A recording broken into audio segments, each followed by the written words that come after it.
The tie I handed over was tossed into the trash can at the corner of the room in the next moment. I, taken aback, blinked at Bob. "We don't need cheap junk. Did you even check inside?" "Huh?" Behind a bewildered-looking Bob, Catherine was grinning. I locked eyes with Bob and then slowly shifted my gaze to Catherine. "Wait, you're telling me that was from you, sis?" "Sorry it looked cheap." Catherine's well-composed face transformed into something terrifyingly fierce. Seeing her like this, Bob was visibly shaking. I thought Michelle picked it out." "Just 'cause Michelle picked it doesn't mean you can just throw it out." Catherine was fuming, and I, rather inappropriately, was getting excited. "I'm going to reveal all of Bob's misdeeds right here and now." I took a deep breath. "My name is Michelle. I'm a 47-year-old part-time working housewife. Soon after graduating from college, I got married and had a child, so it feels like I've already started my second life.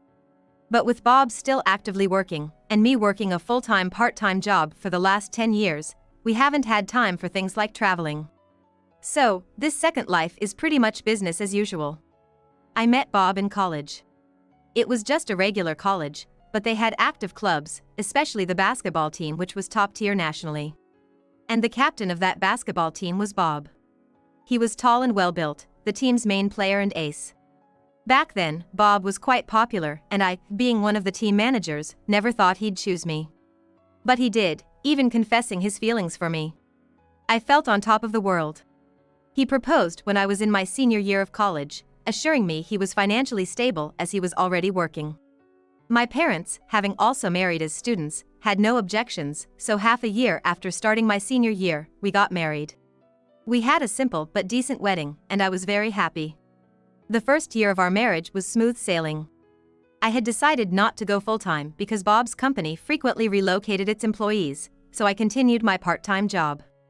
But, near the end of college, I found out I was pregnant, and to ease Bob's concerns, I quit my job. During my pregnancy, my sister-in-law Catherine and my in-laws were super supportive, making me feel grateful for marrying into such a family. However, after our daughter Julia was born, our marital bliss began to fade. Julia, who often cried at night and was a clingy baby during the day, was quite a handful for a first-time mom like me. Catherine and the in-laws did help, but there were times when I had to manage on my own. I often found solace in crying alone. Bob, on the other hand, although initially supportive, began to frequently go out for drinks, and by the time Julia was 6 months old, he stopped helping with household chores entirely. Even on his days off, when I'd ask him to spend some time with Julia, he'd begrudgingly play with her for about 10 minutes, then pass her back to me and head off to the casino or somewhere. "Hey, can you spend a bit more time with Julia?" "Ugh, I'm kinda busy, you know?" Whenever I mentioned it, Bob would just sigh heavily. Then, he'd chuckle and try to reason with me. "You might not get it since you've never worked outside the home, but being a working adult is tough. If we don't refresh on weekends, we can't keep going. Understand?" Bob said that and playfully tapped my head. I hated that gesture of his. But it's true that Bob is the one supporting our family, and I indeed don't have any experience in the workforce. Because of that, every time he said something like that, I'd swallow any retorts, and eventually, I stopped asking anything of Bob. So, without paying any attention to his family, Bob led a life that was hardly fatherly, only interacting with Julia when he was in a good mood. And this went on for over 20 years. But then, something changed, and he began actively engaging with Julia. "Julia, let's go out and have some fun." "Okay." Every weekend, I'd watch them head out together and I'd be left to tackle the household chores. Thanks to starting a part-time job about 10 years ago, our financial situation became more comfortable. But chores would pile up, so weekends were dedicated to cleaning and meal prep. Up until 3 years ago, Julia was on my side. She'd help out, get me gifts, but ever since she started going out with Bob, she completely sided with him. The reason was simple: Bob would buy her things every time they went out. She'd come home holding bags full of new clothes, accessories, and other items. At first, she seemed taken aback by the gifts, but now, she'd happily head straight to her room and try everything on. Maybe you shouldn't be buying her expensive things every week." "Huh? Oh, are you jealous of Julia?" "Can't blame me. She's way prettier than an old hag like you."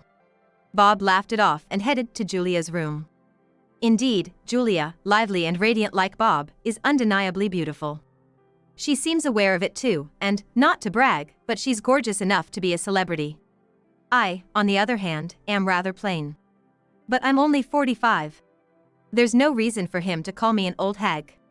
Fed up, I decided to confront them and headed towards Julia's room. But just as I was about to turn the doorknob, I overheard a shocking conversation. "Thanks, Dad. This is so cute. You look great in it. Just like your old man's daughter. Please thank Amanda for me too. I wanted to match with her. Amanda's pretty, just like you. The store clerk today even said we're a good-looking family." "Really? That makes me so happy." I couldn't grasp what they were talking about. Who's this beautiful family? I thought it was just the two of them going out every weekend. Standing there with my hand on the doorknob, my eyes widened in confusion. Tears streamed down my face, but I was paralyzed. Oblivious to my presence, Julia and Bob kept laughing and chatting about their next outing. The resentment I felt towards them was overwhelming. The next day, on my way back from work, I stopped by a private detective agency. The staff there was very kind, and I poured out everything that had been bottled up inside me. Right then and there, I decided to have them investigate Bob and Julia. A few months later, when I received the investigation report, I was stunned. Bob met his mistress almost daily, and on weekends, they'd take trips with Julia. But as I read on, even more shocking details emerged. "No! This can't be real!" Faced with Bob's blatant deceit, anger bubbled up within me. "I'll never forgive him. I'll get my revenge."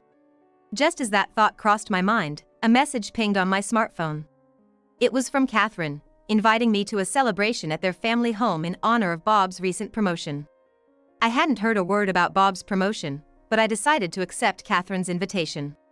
I didn't want to buy a gift to celebrate his promotion, but it'd seem odd if I were the only one who didn't bring anything. So, I decided to get something with Catherine's help. We purchased a high-end, custom-made tie from a shop that made even finer suits than the ones Bob usually wears. The tie cost me $300. We'll put it in a plain paper bag so he won't guess what's inside right away. It's a surprise. I hope he likes it. I hope so.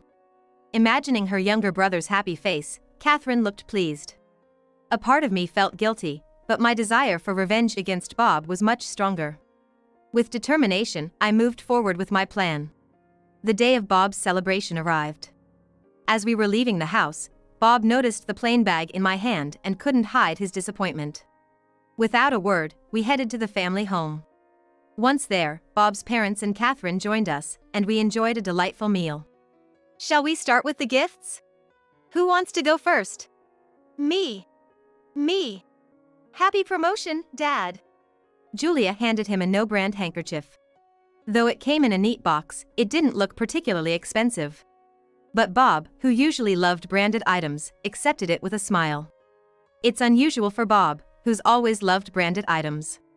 With that in mind, I pulled out the tie box from the paper bag and handed it to Bob. "Congratulations on your promotion. This is from me and..." "Huh!" The tie I'd given Bob was tossed into a trash bin in the corner of the room the next moment. Stunned, I shot Bob a surprised look. "I don't want this cheap trash. Did you even check what's inside?" "Huh?" Behind a puzzled-looking Bob, Catherine was smiling. Our eyes met, and I slowly shifted my gaze to Catherine. "Wait, did you?" "My bad for choosing something cheap." Catherine's calm face suddenly turned fierce. Seeing her like that, Bob was visibly shaking. "No, I thought Michelle chose it." "Why would it be okay to throw away something Michelle got for you?" Catherine's fiery anger made me feel excited inappropriately. I decided to expose all of Bob's misdeeds right there and then. I took a deep breath. "Catherine, it's okay. I'm not upset. But, still. It's really okay. After all, who needs a gift from someone they're about to divorce, right?" Everyone present was shocked by my words. Bob was trembling, but tried to stay calm, speaking to me in a soft voice. "So, divorce? I know I overdid it just now. I'm sorry, okay? Wait. You think this is all about what just happened? What are you talking about?" Bob, not understanding my true intentions, stuttered. Amidst the tension, a nonchalant voice chimed in. Why not divorce? It doesn't concern me anymore. Julia. Julia, twirling her long hair between her fingers, continued without a pause. I mean, she's just a regular lady who's barely been out in the world, right? It's obviously better to have someone stylish as a mother. She was probably talking about Bob's mistress. Bob, unaware that I knew about her, looked uncomfortable. Seeing them, I sarcastically said, Oh, so what was her name, Amanda?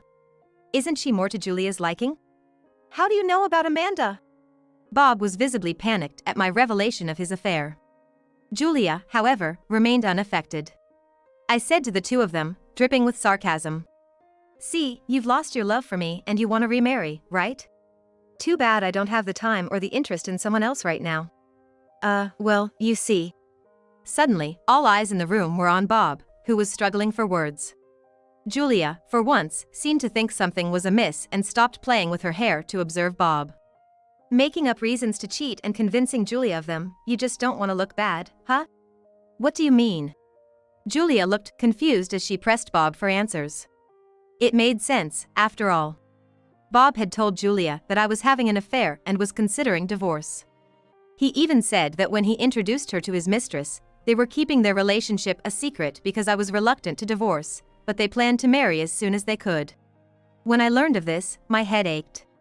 I never cheated, and the reason I wasn't home much was because of my increased part-time work hours. Deceiving our daughter with lies and luring her with gifts? That's just the worst kind of parenting. Dad, you said Mom was cheating, right? That she refused to divorce even though you wanted to. Was that a lie? It wasn't exactly a lie, but... If it wasn't a lie, why is Mom acting so confident then? Julia's shrill voice echoed through the room. I replied calmly. He probably thought it'd be more convenient to deceive you. That way, after the divorce, it'd be easier for him to bring you around to Grandpa and Grandma's, or maybe it'd be easier for him to return to his parents' place. Probably reasons like that. It's a lie. Julia seemed unable to believe my words and kept repeating. It's a lie.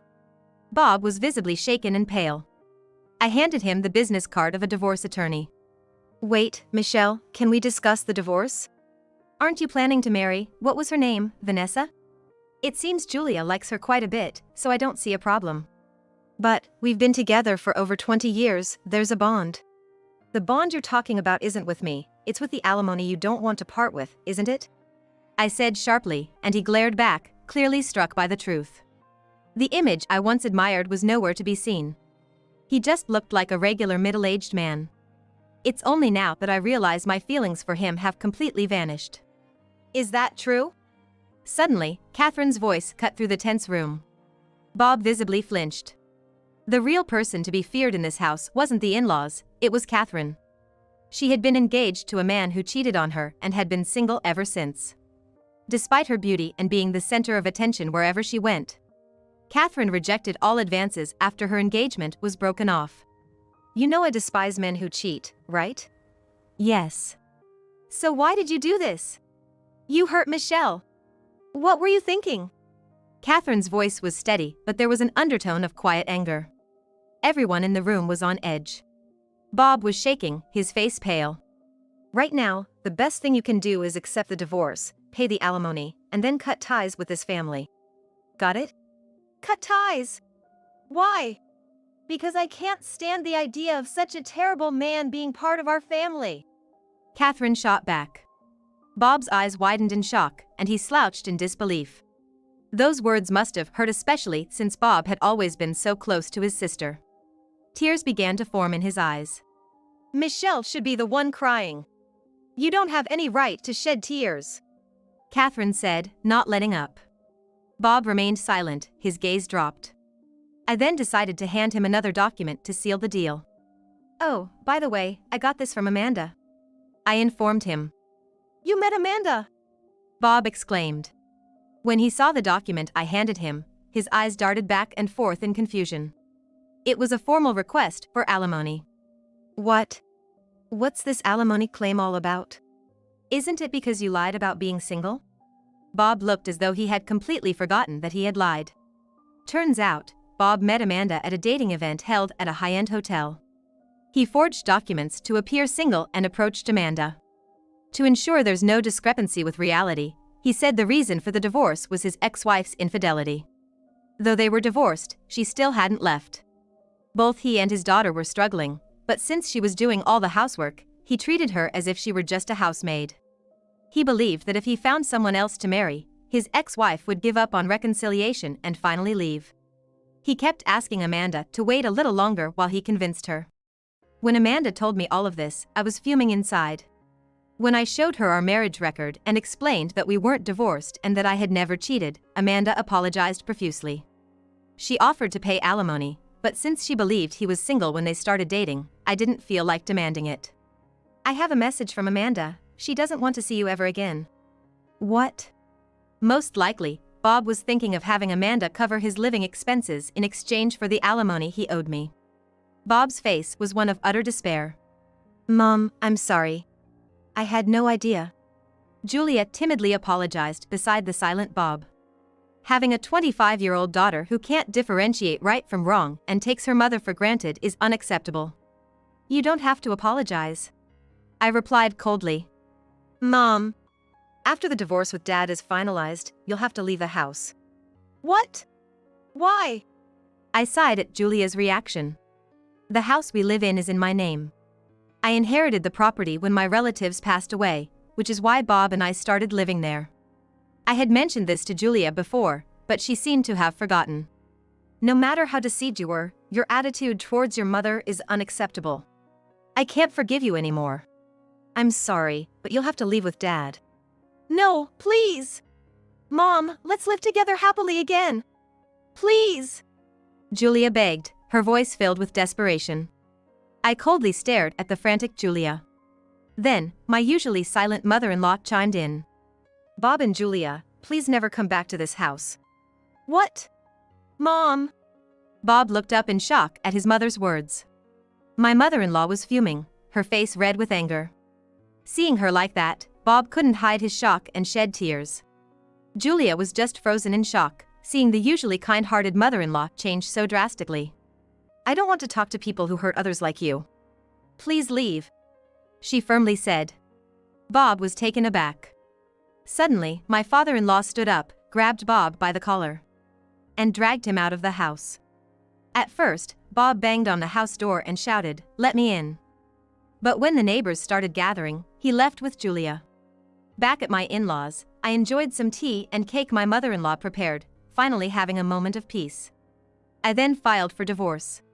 With the alimony from Bob, I became fairly wealthy.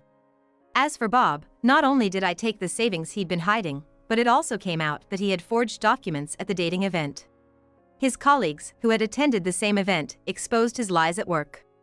As a result, he lost his credibility and, despite having been promoted, was sidelined. Julia made a significant error at work. While she wasn't fired, her salary was substantially cut. Moreover, I heard she had an affair with a married senior colleague at work and is currently in a dispute about it. The apple doesn't fall far from the tree, I thought to myself, feeling somewhat detached from the whole situation. It seems that after being kicked out of the house, the two of them started living together. However, since I always took care of all the household chores, neither of them know how to do any, so their house is a mess, they constantly eat out, have no money, and they argue daily. On another note, Amanda, after breaking up with Bob, married her childhood friend. I heard through the grapevine that she's now a mother of twins.